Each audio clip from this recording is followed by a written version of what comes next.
Okay, this should be better. Okay, yeah, the microphone's working on this one. So here we are. We are at we're 256. So amazing grace and higher power. So no discussion in the seventh hub would be complete without exploration of God, relationship with like a higher power, and also the impact of religion on like religious trauma, interruptions and stressors related to religion. So here we are, where so if you're following along in the book, which is I guess what I'm in one facet intending to do here, 256, the Parinama method, and we're in the seventh hub. We're in chapter 10, part 2. We're winding down on the learning about the seventh hub, and the last section here before we get into the interruptions and stressors is called Amazing Grace and a Higher Power. So let's get into it. I'm going to read. So many people have had their relationship with divinity interrupted by the severe practices in organized religions. Our relationship with God is profoundly personal, and the contemplation and inquiry is accessed through the seventh hub. Organized religion can form communities that gather to achieve greater connection and contribution. But religion can also act as a broker for your relationship with God, defending its perceived superiority with violence and subjugation. This can lead to dehumanizing and destructive practices. It's ludicrous that any practice that devalues a human could be considered holy.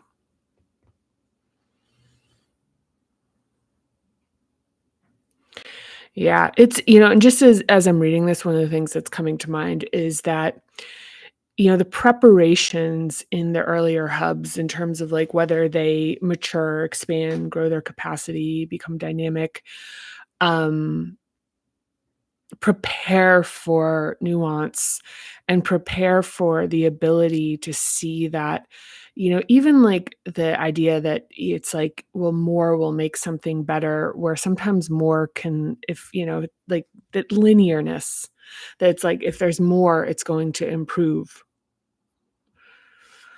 Whereas like there isn't really much that's like directly linear.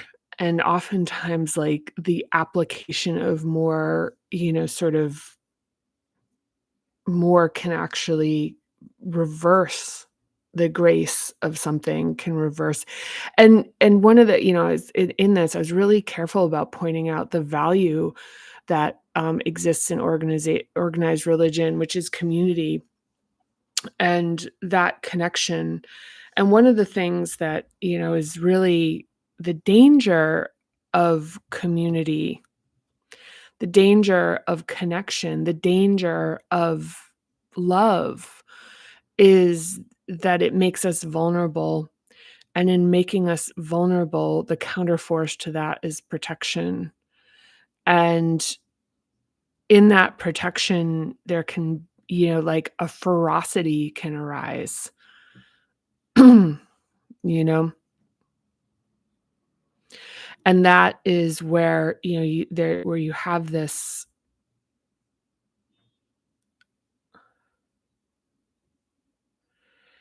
Yeah, like this function within like these more, I don't know what I'm looking for the word and I'm not finding it, but it's just like this ferocity of protecting something that means a lot to us. It's like it's almost like a way of, it's like a fear of death externalized, is like the ferociousness of like sort of tribal protections and war, killing other people in the name of like the protection of your highest aspect of yourself, right? I mean, it's like where without sort of like a high level of consciousness, this just becomes incredibly you know, like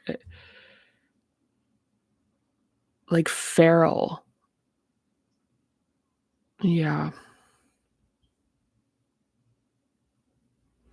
I mean, we just I mean, it's just, there's so many examples for this, but it's kind of like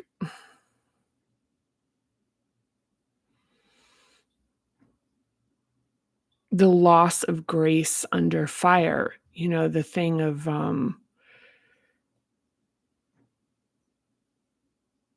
yeah, actually, I'm not gonna talk about it.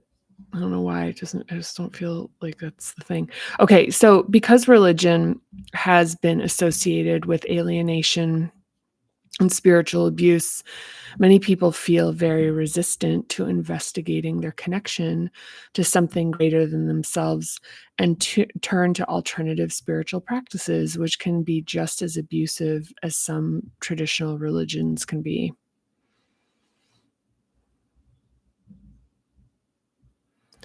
There are no all knowing gurus who know more about your relationship with God than you do, though there are some excellent teachers. And people who profess otherwise are potentially dangerous because of their ignorance and arrogance. Well, you know what? I like the thing I would add to that, their danger comes from their humanity, like their unexplored and unconscious humanity, which is the things that we talk about here, in Parinama method. Specifically, I'll point to it, it's all things, it's all hubs, but specifically the third and the fourth hub, and that has to do with personal power and um, belonging and being loved. And so, like one of the things is like, so a guru, the danger comes from needing you to believe them, you to adore them, you to enrich them, you to raise them up, and needing increasingly high, like growing numbers of people to do that. It's very human.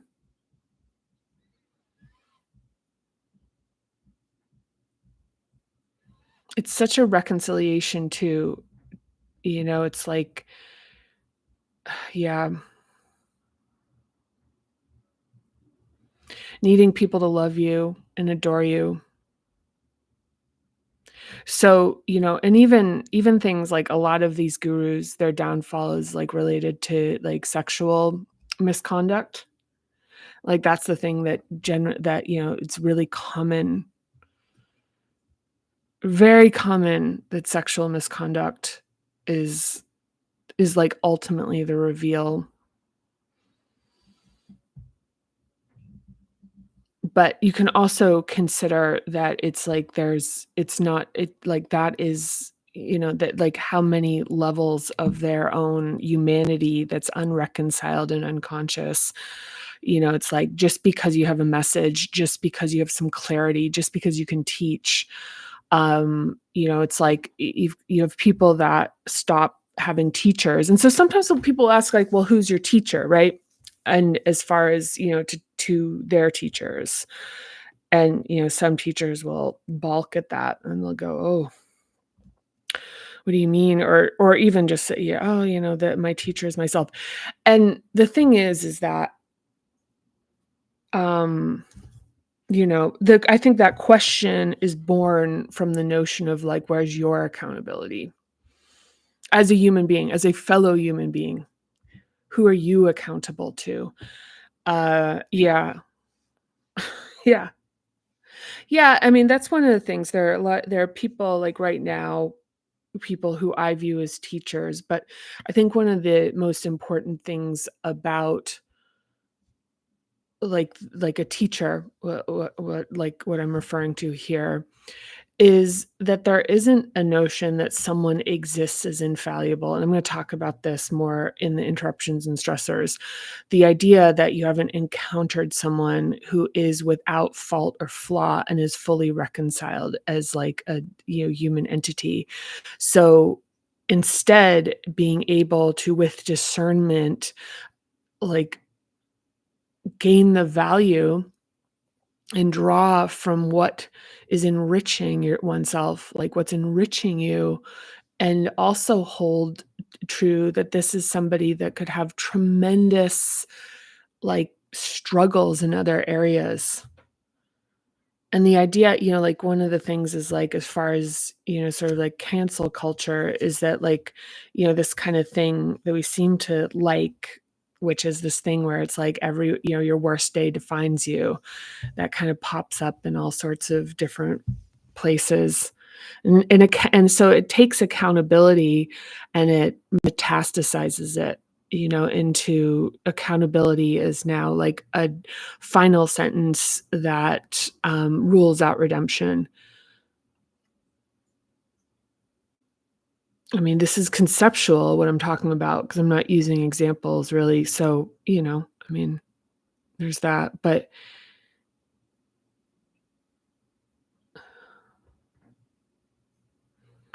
this idea that there's someone that exists that is pure and perfect, and the search for the person who is going to be able to know you, like, know your needs and know you. It's a hunger for something. It's a hunger to be seen. It's a hunger to be tended to. It's a hunger to be loved for who you are, which is all emanating from within you. Like, I mean, I think one of the big, kind of hustles of gurus and abuse in religion and is kind of like the notion of a compliment, which is taking something that belongs to somebody and giving it back to them. Pointing something out about somebody, saying, you're really brilliant, you're really creative, you're really, lovely, you're beautiful. Like, those are all things, I said to somebody at a store, like, great style. And I was like, wow, that style is great. And they were like choked up about it. And I said, that's yours. That belongs to you. I can't give that to you. That's your style. I didn't. And that thing where it's like we're so externalized that other people can just keep giving us the things that already belong to us. And a teacher, as I see it, would be, someone who's really directing us back to this connection that we have with ourselves. And to that point, where it's like this isn't like radical individualism, like, at all. This is actually about creating community and connection with people who are not, um who are, like, holding a stronger like, the strongest possible sense of love that's coming from within them, like, the personal power that's coming from within them, um sense of joy and pleasure coming from within them, sense of trust and security that's coming from within them, that becomes stronger when linked with others.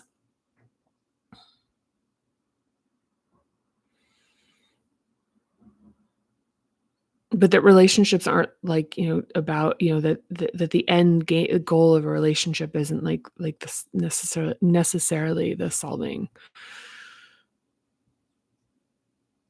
you know.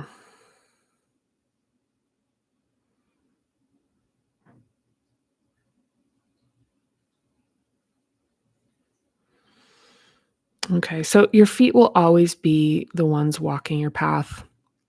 Those who expect you to follow their advice yet don't equally share in the consequences should be viewed with discernment. We are each a thread in the fabric of a shared existence, and although others may have your perspective and connection, ultimately your experience is uniquely your own. There's an enlivening force within you that is somehow united with everything, and it is your work to find that relationship you wish to have with it.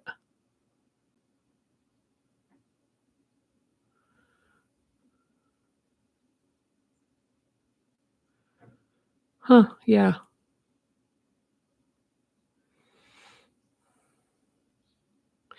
Yeah. I mean, I think that there's definitely, when people talk about the loss of, like, spiritual, or, like, community. Like, when I think about church when I was growing up, I think about community, and it was kind of like lessons, like, it was around lessons about sort of, like, how to be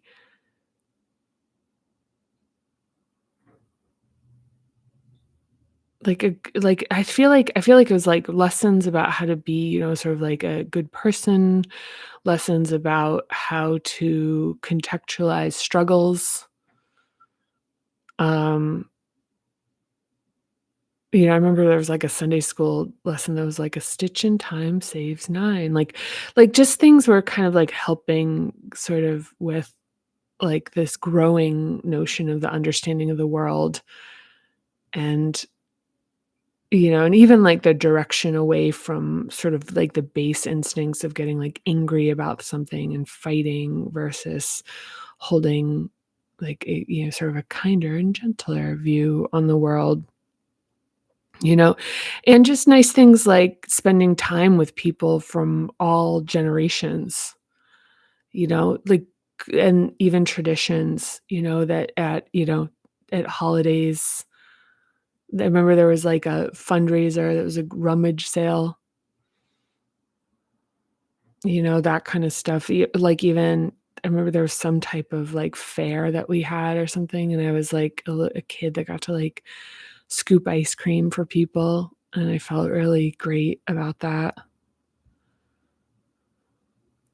It was just, yeah, I mean, it was community, and I really don't, it's like in my recollection, for me, it was a clearly very moderate church because I don't have recollections that are directly, aside from maybe if I thought a little bit deeper about it, about,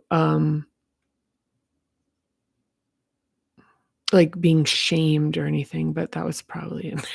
That's probably in there. But yeah, like, good memories with that, but, everyone doesn't have that, and, like, so my, like, very moderate sort of, it was like I think it was called a community Christian church. Um,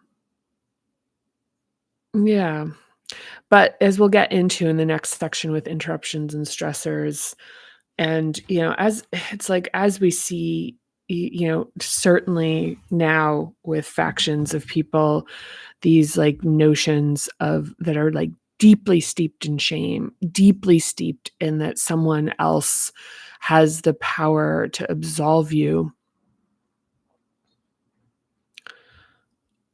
somebody who's not even so I'd say someone not involved in the situation has the power to absolve you versus you being able to absolve yourself by doing right by someone that you have wronged, right? Maybe that's a way to put it. But anyway, all right. So I'm going to try to actually, I'm going to be trying to get through this a little bit faster because it is already I really want to get this done by the end of the year. And I really want to get to chapter 12 relatively quickly because I want to get my practice into that mode.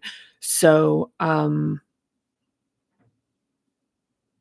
yeah, so I might even, depending on the weather tonight, I might do one tonight. I think I'll do interruptions and stressors tonight. And so this specifically, and it really works well in terms of as a follow-up to this section that we read right now, the Amazing Grace and Higher Power, the interruptions and stressors, specifically the standards of purity and perfectionism and spiritual abuse. Talk about that. And then we get into rigid belief systems and then censorship and suppression of curiosity. I think these are pretty evocative, just as a, content warning.